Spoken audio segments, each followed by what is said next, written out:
هتبقى انانيه مني لو انا ما قلتلكش ايه الطريقه اللي انا اكتشفتها علشان اقدر اعيش احسن. اخر 5 سنين في حياتي انا خدت قرار وبدات فعلا الاقي تغيير ملحوظ على مستوى معيشتي، او ان انا بعلى واحده واحده وانا مش واخد بالي. والتغيير اللي في حياتي للاحسن ده فرق معايا معنويا وماديا ونفسيا، لان انا خدت مجموعه قرارات وقررت ان انا همشي عليها من 5 سنين او اكتر شويه، وان انا مش هوقفها نهائي. القرارات دي عباره عن ان انا ههتم بصحتي اكتر، ان انا مش هاخد ديون نهائي ومش هستلف نهائي ومش هخش جمعيات ومش هشتري اي حاجه بالتقسيط. والقرار الثالث ان في جزء من فلوسي مهما كان دخلي هيكون قد ايه هخصصه للاستثمار، او ان انا اكبر فلوسي او استثمر في نفسي عامه بعدين. في بدايه حياتي لما كنت محوش مبلغ صغير جدا بقتطعه من الفلوس اللي بتجيلي، كان الموضوع شبه ان انا مش هوصل لحاجه والموضوع ده ملوش لازمه. وبالورقه والقلم فعلا انت مش هتوصل لحاجه، لكن انا اكتشفت بعد كده ان انت اعمل اللي عليك وانت هتتفاجئ قدام. ازاي بقى ده حصل لي؟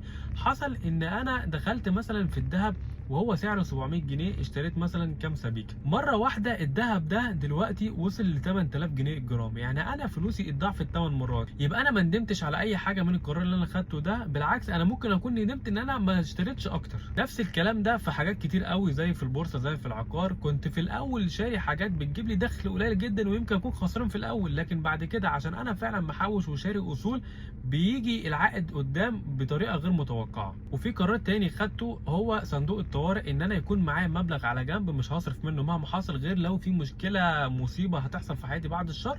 المبلغ ده بيريح دماغه وبيطفيها وبيخليني مش قلقان من المستقبل او بكره فيه ايه. لو حصل اي حاجه بالعكس ده انا ببقى فرحان ان انا كنت عامل حسابي. بس كده مش اكتر ولا اقل. باختصار هي دي الحاجات اللي خلت ان انا حياتي بتتحسن واحده واحده تدريجيا بطريقه انا ما كنتش متوقعها. ما تستلفش، ما تقسطش، اهتم بصحتك واستثمر جزء بفلوسك حتى لو صغير، صدقني هيفرق معاك قدام وانت مش متخيل ازاي.